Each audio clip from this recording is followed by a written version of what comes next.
기도하시겠습니다. 하나님 고맙습니다. 이제 저희들이 아이들에게 전할 말씀을 가지고 교사들이 먼저 나눕니다. 이 시간을 아버지께 축복해 주시고 아버지의 말씀을 저희들 잘 나눠서 아버지의 뜻대로 또 아버지의 마음을 느끼며 이 말씀 먼저 묵상하고 먼저 은혜로 가져갈 수 있는 말씀 되게 하시고 그것을 그대로 아이들에게 전할 수 있도록 저희들을 인도하여 주시옵소서. 감사합니다. 예수님의 이름으로 기도합니다. 아멘. 자, 내일은 51과입니다.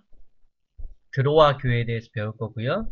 본문 말씀은 사도행전 20장 6에서 12절입니다. 사도행전 20장 6에서 12절 제가 봉독할게요. 우리는 무교절 후에 빌립보에서 배로 떠나 닷새만에 드로아에 있는 그들에게 가서 이래를 머무니라. 그 주간의 첫날에 우리가 떡을 떼려 하여 모였더니 바울이 이튿날 떠나고자 하여 그들에게 강론할세 말을 밤중까지 계속하매 우리가 모인 윗다락에 등불을 많이 켰는데 유두고라 하는 청년이 창에 걸터 앉아 있다가 깊이 졸더니 바울이 강론하기를 더 오래 하매 졸음을 이기지 못하여 3층에서 떨어지거늘 이렇게 보니 죽었는지라. 바울이 내려가서 그 위에 엎드려 그 몸을 안고 말하되 떠들지 말라 생명이 그에게 있다 하고 올라가 떡을 떼어 먹고 오랫동안 곧 날이 새길까지 이야기하고 떠나니라. 사람들이 살아난 청년을 데리고 가서 적지 않게 위로를 받았더라. 아멘. 이제 우리가 잘 아는 유두고에 관련된 말씀이에요. 우선 유두고에 대해서 우리가 조금 알고 갈 필요가 있는데요. 자, 유두고라고 하는 청년에 대해서 우리가 안 그렇게 설교하시는 분도 있지만 대부분 이 유두고를 두고 좀 말씀에 대한 뭔가 자세가 잘못되었다.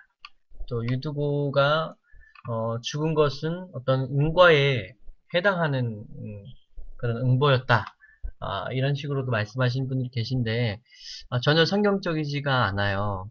성경에서 유두고의 죽음과 관련해서 바울도 그렇고 이 사건을 기록한 누가도 그렇고 어느 부분에서도 유두고에 대해 책망하거나 그의 잘못을 지적하는 것이 없습니다. 유두고라고 하는 이 이름은 이 로마 시대 때에 보통 노예들 또는 종들이 많이 쓰던 이름이었고 그리고 특별히 이 노예와 종들을 로마 시대 때 그 매일매일을 고된 일을 하고 돌아오곤 했습니다. 그래서 이 유두고도 역시 당시에 이런 신분을 가지고서 오랫동안 일을 하고 그날 밤에 드로아 교회로 왔을 가능성이 높고요. 그 가운데에 8절에 보니까 윗다락에 등불을 많이 켰다 그랬어요. 원래 등불은 밤이 되면 등불을 켜는 게 맞아요. 그런데 그날따라 많이 킨 거예요. 그러다 보니까 거기에 사람들도 많이 모여 있고 종의 신분으로 어딘가에 앉아있을 곳이 많이 없었을 거고 그래서 그런 창틀이라고 하는 곳에 앉아있을 수밖에 없었고 그리고 많이 켜져 있는 등불로 인해서 산소도 부족했을 거고 여러 가지로 졸음이 오기 딱 좋은 상황이었죠.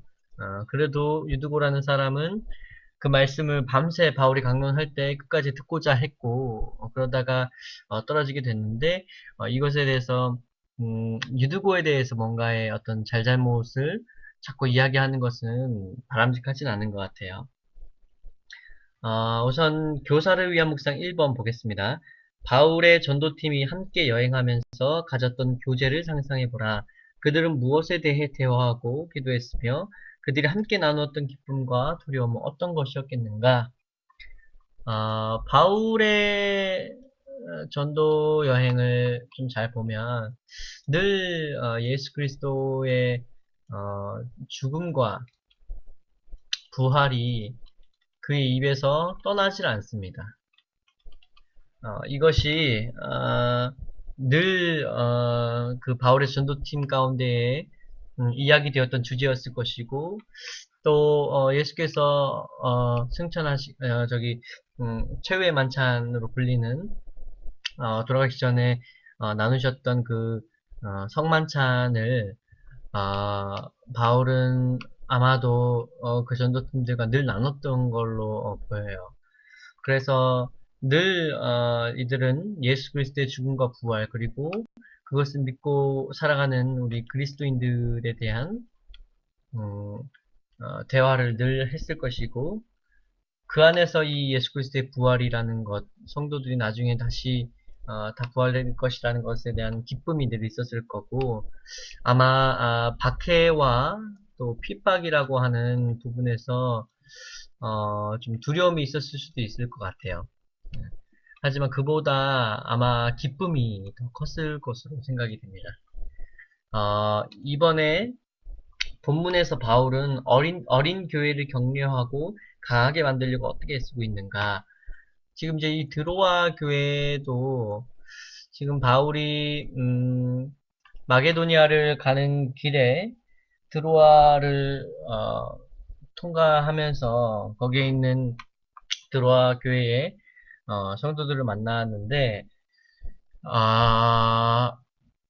이 교회가 어떻게 보면 뭐 전통이 깊거나 뭐 오래된 교회는 아니었고 전도여행 중에 세우며 또 이렇게 격려시켰던 그런 교회인데 이 교회에 갔을 때에 바울은 이튿날에 바로 떠나야 했어요. 그래서 이 교회에 있는 동안 정말 많은 것을 예수 그리스도에 대한 많은 것을 복음을 많은 것을 강론하고 전하고자 했기 때문에 그날도 밤새도록 강론을 할 수밖에 없었고 그래서 말씀으로 특히 예수 그리스도에 대한 그 복음으로 이 드로아 교회가 굳건히 쓸 수 있도록 그런 많은 노력을 했던 것으로 보여요. 특히나 바울은 이제 사도행전에서 나오는 바울의 전도 모습을 보면 늘 상당히 논리적이고 때로는 또 철학적이에요.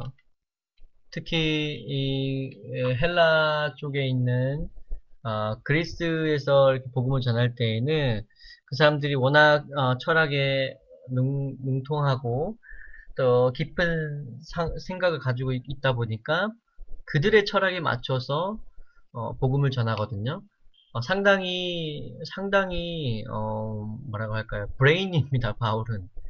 네, 그래서 아마도 드로아 교회에서 예수 그리스도에 대한 어떤 말씀을 증거할 때에는 밤을 새도록 모자랄 만큼 바울은 그러한 어, 이야기하는 데 있어서 능력도 있었고 뭔가 상당히 열정도 있었고 그래서 밤이 새도록 그러한 자기가 알고 있는 모든 것들을 내어줘서 좀 논리적이고 철학적이고 체계적이고 조직적이고 모든 것을 다 굳건하게 세우고 싶었었던 것 같아요. 3번에 보니까 드로아 교회의 주님에 대해 더 배우고자 하는 태도가 어떻게 묘사되고 있는가. 사실 뭐 그런 태도를 찾을 수는 없지만 아마도 유두고 사건 이후에 그 모습을 보면 좀 알 수 있을 것 같아요.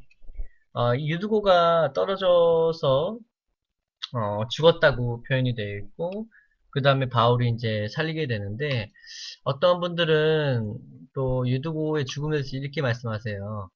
뭐 3층에서 떨어졌지만 우리가 흔히 뭐 혼절했다 또 아니면 뭐 기절했다 라는 표현들을 쓰는데 이럴 때에도 죽은 것처럼 보인다. 그래서 실제로 뭐 유두고가 죽지 않고 잠시 기절했던 것을 바울이 생명이 아직 있다 이렇게 얘기한 것이다 라고 표현을 하는데 성경적이지 않죠. 우리가 10절에 분명히 유두고는 죽었는지라 라고 기록이 되어 있어요.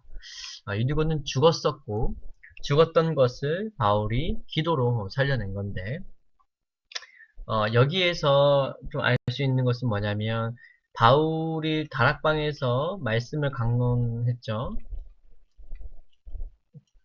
그래서 유두고와 관련해서는 유두고는 졸았어요. 졸고, 잤죠. 참. 그리고, 지금 유두고만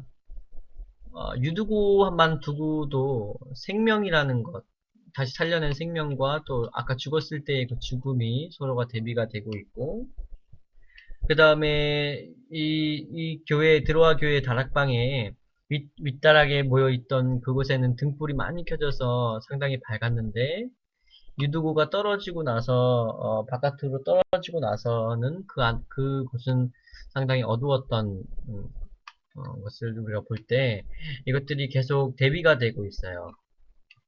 그래서, 말씀이 있는 곳에는 늘 생명이 있고 빛이 있다라는 것과 말씀이 없는 곳에는 늘 죽음과 어둠이라는 부분이 대비가 되고 있죠. 이것은 비단 이 유두고 사건에만 나오는 대비되는 것이 아니라 성경의 곳곳에 상당히 많은 곳에 늘 말씀과 죽음은 대비가 되고 있고 생명과 빛은 어둠과 또 죽음이라는 것에 대비가 되고 있습니다. 그래서 이러한 부분들을 특히 더 이러한 부분들의 문학적 그 기법에 신뢰가 가는 것은 바로 누가라고 하는 존재 때문이 그래요. 누가라고 하는 이 제자는 어, 이방인이었지만 그가 의사였고 또 사도행전과 누가복음을 쓸 때에 그 문체라는 게 있습니다. 그 서문에 쓴 문체들과 그 내용을 볼 때 글을 집필하는 사람이었고 또 그 문학적 그 양식이 헬라어 이 본문으로 이게 쓰여진 것을 보면 상당히 그 문학적 기법이 뛰어납니다. 그래서 누가는 늘 어떤 예수 그리스도에 대한 또 그 어떤 그 기록들을 늘 문학적인 이 기법들을 사용해서 더 효과적으로 쓰거든요. 뭐 대비도 하고 대칭도 하고 뭐 그렇게 비유적인 것들도 좀 많이 바꾸고 그리고 또 기록의 순서도 살짝 바꾸면서 조금 더 강조의 효과도 주고 그래서 이 누가라는 사람이 사도행전을 기록함으로써 이러한 해석이 더욱 힘을 얻을 수 있는 거예요. 그래서 어쨌거나 이 유두고라는 그 인물을 두고 이러한 부분들을 통해서 우리가 좀 얻어갈 수 있는 것들이 있겠죠. 또 유두고가 이렇게 결국에 죽었는데 바울이 유두고를 살릴 때의 모습도 보면 예수님이 그 누구죠? 죽은 야이로의 딸을 살릴 때에도 비슷해요. 그때에도 죽은 것이 아니다, 잔다 라고 말씀하셨고 또 구약의 엘리야의 경우에도 글이 많이 휘날리네요. 그 사르밧 과부의 딸을 살릴 때에도 그가 아이고 그가 그 엘리야가 기도를 하죠. 살려달라고 하나님께. 그랬을 때 살아나는 모습을 볼 때, 바울의 모습은 상당히 상징적이고 또 의미가 있는 그런 행동입니다. 이런 부분은 좀 신학적인 부분인데, 뭐, 요 정도까지만 알고 계시면 되고, 그리고 가장 중요한 것은 유두고가 죽었다가 살아난 뒤에 사람이 죽었다가 살아난 그 장면을 목격했는데도 불구하고 다시 그 상황을 털어내고 올라가서 말씀을 다시 들었다라는 부분이 아마도 주님에 대해 더 배우고자 하는 그 태도가 아니었을까 그렇게 보지 않았을까 라고 생각을 해요. 어차피 이게 새소식 공과가 어린이 전도협회에서 만들다 보니까 이제 만드는 집필자의 관점에서 이런 질문을 던지거든요.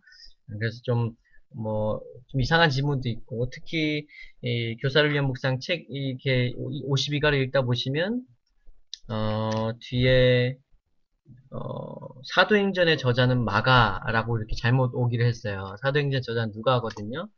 그래서, 이런 실수들도 있으니까, 그런 것들은 좀, 읽다가 좀 이상하시면 물어보셔야 되고, 저도 또 발견하면 말씀을 드리도록 하겠습니다. 그래서 내일은 드로아 교회에 대해서 말씀해 주시고, 드로아 교회는 어떤 예수님에 대한 그 말씀을 더 듣고자, 더 배우고자 했던 교회라는 것, 그리고 유두고의 사건을 통해서 유두고의 어떤 폴트를 뭔가 논한 게 아니라 그 유두고를 살려내면서 이 성도들이 결국에 또 위로를 많이 받았거든요. 그러한 부분들을 좀 집중해서 전달해주면 좋겠고, 어차피 우리 사라 스님도 한국에 계시고, 임집사님 또 이렇게 여행 중이셔서, 저와 장사모님, 많이 있을 거고, 제가 애들 다 내일은 할 겁니다. 어쨌거나, 이런 부분들을 좀 그래도 말씀 묵상을 해주셔야 좋겠죠? 내일은 셋째 주이고, 성탄절 전, 바로 한 주 전입니다. 그래서 내일은 마지막 그 성탄절 연습이 되어야 하고요. 내일은 아이들 더빙을 다 해서, 편집을 해서, 성탄절 이야기, 그것을 완성하고, 큰아이들은 수화와, 그 찬양 연습을 마무리하도록 하겠습니다.